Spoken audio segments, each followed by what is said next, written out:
अस्सलाम वालेकुम first year. हम पढ़ने लगे हैं चौथी टाइप। ठीक है, इंटरमोलिकुलर फोर्सेस हम पढ़ रहे थे। इंटरमोलिकुलर फोर्सेस में चौथी टाइप पढ़ने लगे। इसका नाम है instantaneous dipole induce dipole. Instantaneous का मतलब है लम्हाती। ठीक है, एक लम्हे। अब यहाँ कोई पोल नहीं बना हुआ, पहले जैसे परमानेंट पोल था, कुछ नहीं है ऐसा। एक लम्हे के लिए पोल बनेगा किसी एक मॉलिक्यूल के अंदर, वो अपना पोल दूसरे मॉलिक्यूल के अंदर दाखिल कर देगा, जिसको हम कहेंगे इंड्यूस्ड डायपोल। इन्हीं का नाम है लंदन डिस्पर्शन फोर्सेस। लंदन उस बंदे का नाम है जिसने ये डिस्कवर की थी। डिस्पर्शन इसलिए कि हर वक्त ही एक से दूसरे मॉलिक्यूल में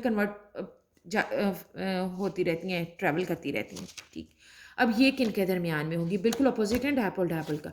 ये दो नॉन पोलर जो हैं उनके दरमियान ही होंगी, यानी इंस्टेंटेनियस डायपोल वाला भी नॉन पोलर होगा और इंड्यूस्ड डायपोल वाला भी नॉन पोलर होगा।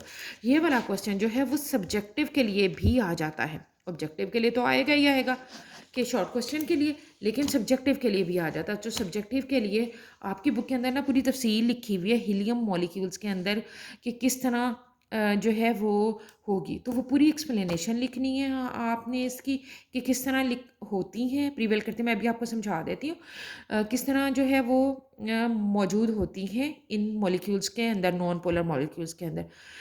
और उसके बाद जो है डायग्राम्स बनानी है और उसके बाद जो है इसके फैक्टर्स हैं वो लिखने हैं, अगर सब्जेक्टिव 4 नंबर के लिए क्वेश्चन आता तो। ठीक है, अब नॉन पोलर और नॉन पोलर मॉलिक्यूल्स के दरमियान में एग्जिस्ट कैसे करती हैं। ठीक है, हमने इसको पढ़ना है हीलियम मॉलिक्यूल्स के अंदर। In helium gas the electrons of one atom influence the moving electrons of the other atom. अब क्या है, आपको पता है कि अंदर होते हैं प्रोटॉन और दो ही इलेक्ट्रॉन बाहर होते हैं। अब ये दो नॉन पोलर, एक ये है एक ये है, जब ये मूव करते हुए एक दूसरे के सामने आए और इस तरह से सामने आए कि इनके इलेक्ट्रॉन्स आपस में एक दूसरे के सामने आ गए, बिल्कुल ऐसे ही जैसे मैंने बनाया, ये नेगेटिव एक दूसरे के सामने आ गया, तो ये क्या करते हैं, ये एक दूसरे को रिपेल करते हैं। Electrons repel each other and they tend to stay as far apart as possible. जाहिर बात है वो एक दूसरे को दूर करेंगे तो मैक्सिमम डिस्टेंस पे चले जाएंगे। When the electrons of one atom come close to the electron of the other atom, they are pushed away from each other. In this way, a temporary dipole is created in the atom. The result is that at any moment the electron density of the atom is no more symmetrical. अब क्या है, बिल्कुल वैसी जैसी पहले थी ना कि दरमियान में प्रोटॉन ही चल रहे हैं और इलेक्ट्रॉन ही चल रहे हैं, नहीं ऐसा नहीं होगा। इन इसकी वजह से, इनकी मूवमेंट की वजह से जो जो आपने सामने आ गया, और ये बात याद रखिए अगर ये एक दूसरे के आमने सामने, ये तो हैं पर ये एक दूसरे के सामने मौजूद हैं, लेकिन इसका इलेक्ट्रॉन यहाँ था और इसका इलेक्ट्रॉन यहाँ था, तो फिर रिपल्शन नहीं होगी। ठीक है, जब ये एक दूसरे के सामने आएंगे तब रिपल्शन, इस रिपल्शन की वजह से हमारे पास एक छोटा सा डायपोल सा बन गया है। ठीक है, उस डायपोल में क्या हुआ कि हमारा वही न्यूक्लियस जो है एक साइड पे चला गया और जो इलेक्ट्रॉन्स थे वो एक साइड पे आ गए। इसको हम कहते हैं इंस्टेंटेनियस डायपोल, यानी एक लम्हे के लिए डायपोल मौजूद बना है। अच्छा, अब ये अपना इंड्यूस कैसे करेगा? अगर तो इसके नेबरिंग में कोई ट्रैवल करता हुआ मौजूद है तो ये वही बिल्कुल पिछले वाले की तरह ही अपना इंड्यूस कर देगा उसको। इसके सामने ये छोड़ दें, इसको जो बना हुआ आप इधर देख लें कि ये नॉन पोलर है, इसके अंदर भी ऐसे प्रोटॉन थे। अब इसने क्या किया, इसका पॉजिटिव पार्ट था, इसके सामने इलेक्ट्रॉन आया, इसने इसको अपनी तरफ अट्रैक्ट किया, तो ये पॉजिटिव इधर चला जाएगा पार्ट और इलेक्ट्रॉन इसकी तरफ आ जाएंगे। फिर ये अगला अगले को कन्वर्ट कर देगा, अगले को कर देगा, अगले को कर देगा। लेकिन अगर ये इन दोनों के मिलने की वजह से, आमने सामने आने की वजह से इंस्टेंटेनियस डायपोल तो बना, लेकिन उस टाइम ट्रैवल करते हुए इसके नेबरिंग में कोई भी ऐसा नहीं था जिसके इलेक्ट्रॉन इसके सामने होते, तो ये डैमेनिश, खत्म। ठीक है, फिर दोबारा से कोई बनेंगे, आपस में सामने आएंगे, उनके दरमियान बनेगा और इस तरह से। तो ये अभी तक जितनी हमने 4 फोर्सेस की टाइप्स पढ़ी उनमें से सबसे ज़्यादा वीक है, इसीलिए नाम भी इनका उसी हिसाब से लम्हाती रखा हुआ, जस्ट ब्लिंकिंग ऑफ आइस वाला हाल है यहाँ पे। ठीक है, तो अब इसने क्या किया कि वो इंड्यूस कर दिया अपने नेबरिंग को, जो भी होगा थ्रू आउट चलता रहता है। लेकिन ये फिजिक्स था बेसिकली, जो था लंदन, इसके मुताबिक ये इन सारे नॉन पोलर जितने भी हैं हमारे, हीलियम है, ऑर्गॉन है, क्लोरीन है, हाइड्रोजन है, इन सब के दरमियान ये जो फोर्सेस ऑफ अट्रैक्शन है ये मौजूद होती हैं। तो इनकी जो डेफिनेशन, उनके अंदर भी आपने ये लफ्ज़ लाजमी लिखना है, a momentary force of attraction created between Instantaneous dipole and the induced dipole is called the dipole induced instantaneous dipole interaction और लंदन डिस्पर्शन फोर्सेस, दोनों नामों से जो है वो आ जाती हैं, ठीक है। और जितनी जल्दी बनती है उतनी जल्दी ख़त्म भी, जैसे लम्हाती बनी लम्हाती ख़त्म भी हो गई हैं, ठीक है। अच्छा जी, अब है आगे इसके फैक्टर्स। जैसे अभी मैंने कहा कि अगर लॉन्ग क्वेश्चन में आता है तो आप इसके फैक्टर्स भी साथ लिखेंगे। तो अब फैक्टर्स क्या हैं इसके? सबसे पहले है साइज़ ऑफ एटम, ठीक है। आप लोग वीडियो यहाँ पे बेशक बंद करके 1 मिनट के लिए ना अपनी बुक्स साथ लेके आ जाएं। मैंने गूगल मीट पे जब क्लास ली थी लाइव, तो मैंने ना बच्चों को उस टाइम अंडरलाइन करा दिए थे। तो मैं अभी आपको भी बुक में से देख के जो है वो बता देती हूँ कि आपने कहाँ से अंडरलाइन करने, आप उसके ऊपर मेंशन कर लीजिएगा। ये जी वेक्टर्स की हेडिंग दी हुई है यहाँ पे आपकी बुक के अंदर, चौथी लाइन के ऊपर लिखा हुआ है साइज ऑफ एटम। उस साइज ऑफ एटम को अंडरलाइन करके उसके ऊपर नंबर 1 दे लेंगे आप, ठीक है। अब साइज ऑफ एटम जितना ज़्यादा होगा उतनी ही डिस्टॉर्शन ज़्यादा होगी। डिस्टॉर्शन किसको कहते हैं? यही जो इलेक्ट्रॉनिक क्लाउड को डिस्टर्ब करने की सलाहियत होती है इसी को कहते हैं, ठीक है। उतनी ही ज़्यादा होगी, ज़्यादा इलेक्ट्रॉन होंगे, ज़्यादा ताकत के साथ जो है वो रिपेल कर सकेंगे और अट्रैक्ट भी कर सकेंगे, ठीक है। तो ज़्यादा प्रोमिनेंट साइज ऑफ एटम ज़्यादा होने की वजह से, बड़ा होने की वजह से जो लंदन फोर्सेस हैं वो ज़्यादा प्रोमिनेंट हो जाएंगी, ठीक है। दूसरा फैक्टर पोलराइजेबिलिटी।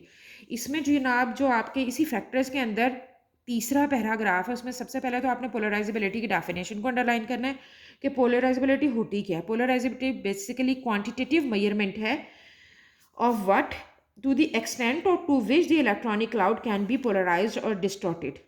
जिस हद तक क्वांटिटेटिवली मेजर हम कर सकते हैं कि किस हद तक डिस्टॉर्शन प्रोड्यूस कर पाएगा ये एलिमेंट, ठीक है। इसको कहते हैं पोलराइजेबिलिटी। पोलराइजेबिलिटी बेसिकली वही है कि जो डिस्टॉर्ट करने की सलाहियत है उसी को ही कहते हैं, ठीक है। और ये भी ऐसे ही है, जो मॉलिक्यूल जितना ज़्यादा पोलराइज हो पाएगा उसके अंदर लंदन फोर्सेस उतनी ही ज़्यादा होंगी। तो इसमें सबसे अच्छी एग्जांपल है आयोडीन की। हमारे पीरियोडिक टेबल का सबसे ज़्यादा पोलराइजेबिलिटी शो करने वाला एलिमेंट है आयोडीन। और उसके अंदर ज़ाहिरी बात है ज़्यादा प्रोमिनेंट होंगी एज़ कम्पेयर टू अपने सारे ग्रुप के जो लंदन फोर्सेस हैं वो। इसके बाद है तीसरी चीज़ नंबर ऑफ़ एटम्स, ठीक है। ये है स्पेसिफिकली ऑर्गेनिक केमिस्ट्री के हवाले से ही, हाइड्रोकार्बन्स के हवाले से ही, ठीक है। ये नंबर ऑफ़ एटम्स क्या हैं? हम दो चीज़ों की एग्जांपल ले लेते हैं। यहाँ पे एक है CH4, इसके अंदर आप देखते हैं एक कार्बन है और उसके जस्ट 4 हाइड्रोजन अटैच हुए हैं। लेकिन अगली जो एग्जांपल मैंने लिखी हुई है वहाँ पे मैंने लिखे हुए 4 कार्बन, 1 2 3 4, 4 कार्बन है और उनके साथ हाइड्रोजन अटैच है। एक कार्बन है, 4 बॉन्ड बनाने होते, बस आपने 4 बॉन्ड पूरे करने, वहाँ हाइड्रोजन लगानी है। अब यहाँ पे सिर्फ एक साइट है जहाँ पे अटैचमेंट हो सकती है, ठीक है। यहाँ पे 1 2 3 4 अटैचमेंट्स हैं, मतलब ये कार्बन जो है ये भी डिस्टॉर्शन शो कर सकता है, ये भी कर सकता है, ये भी कर सकता है, ये भी कर सकता है। तो 4 जगहों से अटैचमेंट हो सकती है, यानी ये पोलराइज कर सकता है, ये भी कर सकता है, ये भी कर सकता है, ये भी कर सकता है। तो अटैचमेंट जो है ना वो ज़्यादा हो जाती है उसकी वजह से। तो आप जितनी लंबी चेन लेंगे, अगर इसको 4 के मुकाबले में 6 वाली लेंगे तो वो ज़्यादा में आ जाएगा, ठीक है। तो इस तरीके से जो है ये 3 इसके जो हैं फैक्टर्स हैं जो कि इसको अफेक्ट करते हैं लंदन डिस्पर्शन फोर्सेस को। तो हम कह सकते हैं कि नंबर ऑफ़ एटम्स ज़्यादा होने से लंदन डिस्पर्शन फोर्सेस जो हैं वो ज़्यादा प्रोमिनेंट हो जाती हैं। अच्छा जी, ये तो था आपका 4 जो इंटरमोलिकुलर फोर्सेस थी जो हमने पढ़ ली हैं। इनमें से 3 तो पक्का पक्का जो है वो शॉर्ट क्वेश्चन के लिए आएंगी। अच्छा, लेकिन एक बात याद रखनी है, उसके लिए सिर्फ आपने जो है डेफिनेशन नहीं लिखनी है, बल्कि उसके साथ जो इस तरह की डायग्राम्स मैंने बनाई है ना, डायपोल डायपोल फोर्सेस में भी और डिबाई फोर्सेस में भी, ये इस तरह की, ये डिबाई फोर्सेस में बनाई हुई हैं, ये डायपोल फोर्सेस में बनाई हुई हैं, ठीक है। ये सारी डायग्राम्स लाजमी आपने बनानी। एग्जाम्पल आप जिसकी मर्जी दे दें, ठीक है, वो आपकी मर्जी है। आपकी बुक में भी दी हुई हैं, कुछ मैंने भी बनाई हुई हैं, तो आप जो मर्जी दे दें एग्जाम्पल, लेकिन आपने बनानी है लाजमी। लंदन डिस्पर्शन फोर्सेस या इंस्टेंटेनियस डायपोल इंड्यूस्ड डायपोल पहली फोर्सेस की टाइप है जो कि सब्जेक्टिव के लिए आ सकता है।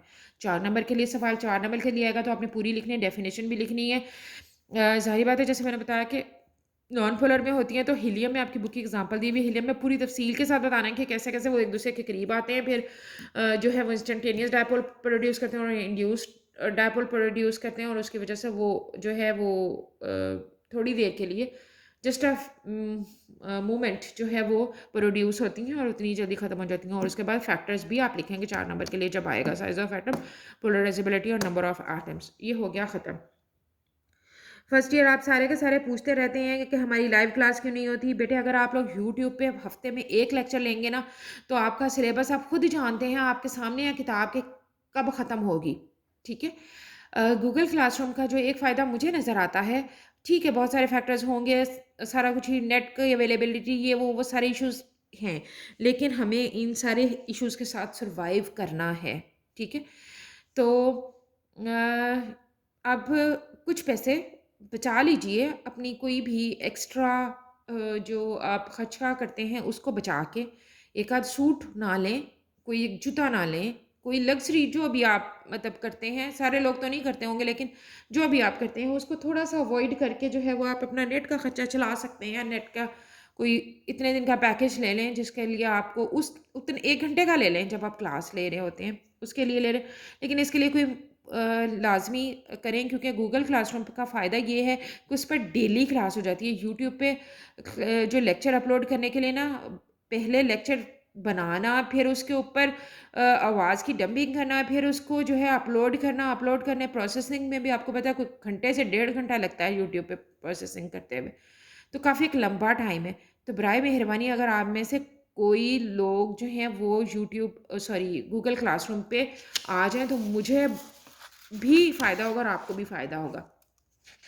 बच्चे बार-बार पूछते हैं जी कि गूगल क्लासरूम पे क्लास लेनी कैसे है? एक तो बात ये है कि वहाँ पे मैंने आपको जॉइन नहीं करना। मतलब मैंने ऐड नहीं करना जैसे व्हाट्सएप ग्रुप में हम लोगों ने खुद ऐड किए थे।